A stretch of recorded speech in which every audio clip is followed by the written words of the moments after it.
Afternoon.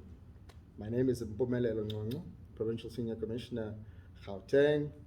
I've been requested by the CCMA to come and talk to you guys about the contentious topic of polygraph tests, or loosely known as a lie detector test. So when we get into the discussions, we'll divide the discussions into 7 points, okay? First point is, what is a polygraph test or lie detector test, okay? Second point, why or when would this test be used in a workplace? 3, we look at the legalities and the legislative regulations pertaining to the lie detector test. 4, the issue of consent and whether consent is required. 5, whether or not what would happen in the event that you refused. 6, we deal with the issues of the admissibility of a lie detector test. And 7, and the last point would be whether or not a lie detector test is reliable or not. And then at the end, we'll conclude and summarize the issue surrounding polygraph tests, okay? So, as indicated, the first point of discussion is whether or not, what is a polygraph test?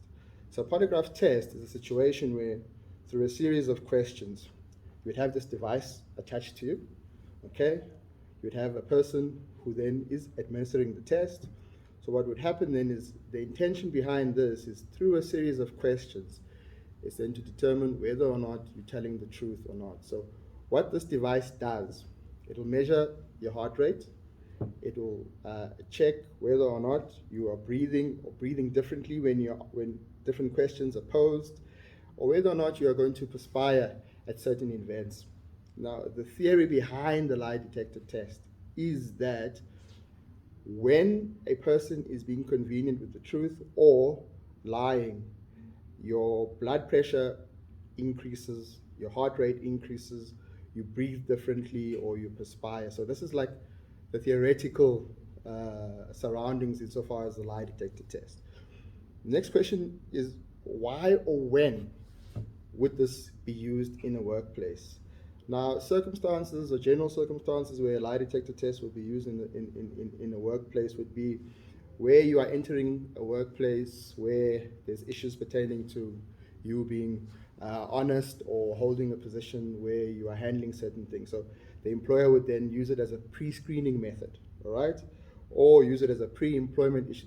Before I employ you, you need to take a lie detector test, okay? Or in an instance where you're already employed and an incident occurs where there's suspicion of perhaps theft or fraud, and there's no definitive evidence insofar as whether or not you committed the theft or someone else committed the theft. So to sort of try and establish what had transpired, the employer then will probably resort to using the lie detector test to sort of establish in which direction he would look insofar as his investigation is concerned. And in some instances, which is not really the instances, is in an instance where there's a charge, or there's suspicion that a person is using alcohol or consuming other forms of illegal substance on the employer's premises, and the employer would then say, well, if you haven't done it, and maybe there is no other test to be administered, maybe administer a lie detector test just to establish whether or not there's some truth or no truth to what has happened, okay? So, insofar as the legality or legislative regulations surrounding polygraph test, unfortunately or fortunately, there is no specific legislation that deals with lie detector test or polygraph tests. But we have the Constitution, Section 2, which indicates that the Constitution is the supreme law. Anything inconsistent with the Constitution is then declared invalid. Now, in terms of the Constitution, there's a general right to privacy, human dignity, and the likes. And if you look at that and you read that, it then says that insofar as taking a lie detector test, you don't have to take a lie detector test insofar as if you then do not consent, but we'll deal with the issue of consent in the next topic. So insofar as this is concerned, constitutionally, as an employee, you have a right not to be unlawfully searched or have your property or properties in your possession seized. You have a right not to self-incriminate yourself, and you have the right to privacy. So if you look at all those rights in the Constitution, there are rights deviating towards an instance where a lie detector test is not necessarily something that would be taken, but it does not prevent in certain circumstances, which we'll deal with insofar as that is concerned. Other people will sometimes refer to the Employment Equity Act, where it prohibits medical testing, it prohibits psychometric testing, or any other similar assessments in the workplace. So people will usually deviate to that. Now let's have a look at an instance when a lie detector test would then be permitted. Okay? A lie detector test or a polygraph test can only be administered to an employee who consents to such a test being administered to him or her. I'm going to repeat this. A polygraph test or lie detector test, whichever one you choose, can only be administered to an employee who consents. Now, consent in some instances can be done expressly or tacitly.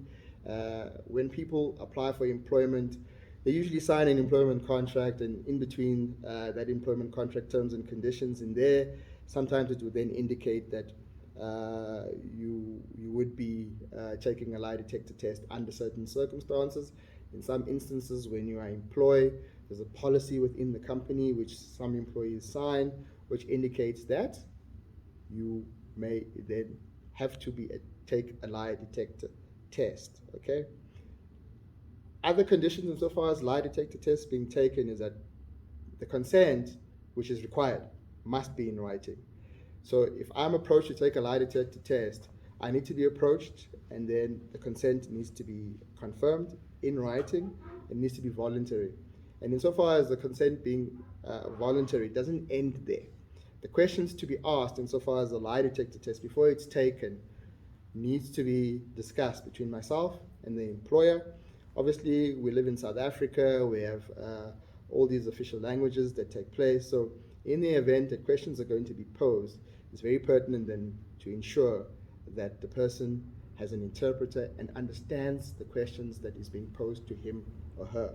In the event the person says no, the employer is prohibited from abusing or discriminating or threatening that employee for failing or refusing to take a lie detector test. Now, the question that is asked, even though you've signed a contract that says I must take a lie detector test, or there's a policy, what happens if you refuse? Okay? The law insofar as refusal is concerned is that the onus rests on the employer to prove that the employee is guilty. Okay? So when you look at who bears the onus, the employer cannot force an employee to submit to a lie detector test or polygraph test. And the fact that an employee, even though they've signed in their contract or there's a policy in place, if they refuse, this does not indicate guilt. Okay? And it's also not a grounds for dismissal. An employer cannot dismiss an employee for an employee failing or refusing to take a lie detector test. Okay? Obviously, if you've consented and there's other evidence attached to it, it can be used as circumstantial evidence. Now, what is circumstantial evidence? It's evidence where, when considered by the commissioner or the chairperson, they can then, based on the evidence presented before them, draw an adverse inference that the person could not be guilty of having conducted the offense alleged by virtue of them not taking the lie detector test or polygraph test. Okay? And so far as admissibility is concerned, we have admissibility and we have reliability. Now, for something to be admissible, certain requirements need to be met. Okay? So at the beginning of this interview or presentation, we did indicate that for this lie detector test to be admissible, the person who is administering the test, okay, so the person who's putting the device on you and who's explaining how the device is going to work and who's asking you the question, needs to be certified or qualified to use or to administer such a polygraph or lie detector test. Okay, so for this to be admissible either at the hearing or at a subsequent stage, that person who administered the test needs to then come and testify to prove that he's an expert. He needs to come and testify on how the test was administered. He needs to come and show the commissioner or the arbitrator that he has the necessary qualifications to conduct the test, what type of test he conducted, and what questions were asked. Okay, there's a number of cases, but I'm going to just zone in on one particular case, which is the NUMSA on behalf of Konza versus Asamang, Chrome, and Makadop, where the arbitrator in this matter held that the polygraph test is inadmissible as evidence only if the examiner is not qualified or did not testify, or if the employee refused to be tested. Okay, which then takes us to the last point. We've done admissibility now. Now we're talking about whether or not this test is reliable and what should happen to the test results. Okay, so there's two particular cases on this issue, and the case in particular is the Gold Plat recovery case versus the CCMA, which is a labor court case. But this particular case referred to a labor appeal court case, which indicated that the mere fact that an employee fails a polygraph test is not in itself sufficient to find that employee guilty of dishonesty or any other offense.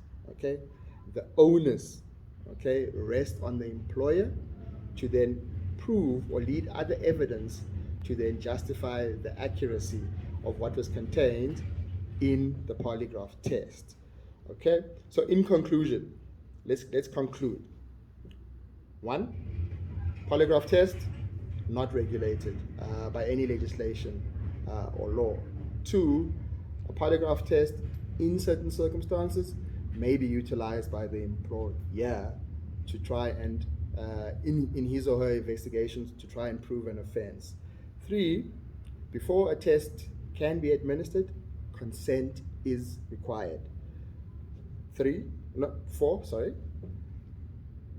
you as an employee may refuse to take a polygraph test, and your refusal to take a polygraph test, whether or not you've signed in your contract or haven't signed, does not then mean that you are guilty of the offense and cannot then be the sole grounds of your dismissal. Okay? Where consent has been provided in writing as indicated,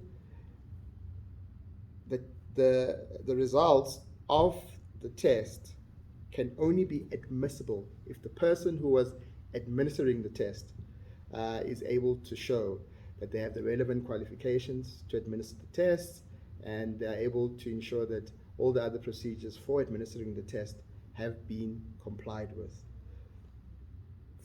And the last point is, just because you failed a polygraph test doesn't necessarily mean that you are guilty of an offense. The employer is, as per the cases that I've cited, is supposed to then lead additional evidence to then corroborate what the lie detector test is then indicating. That's it for me. Thank you for the time and an opportunity to present on the lie detector test or polygraph test. As indicated, key, consent, consent, consent. Thank you. Cheers.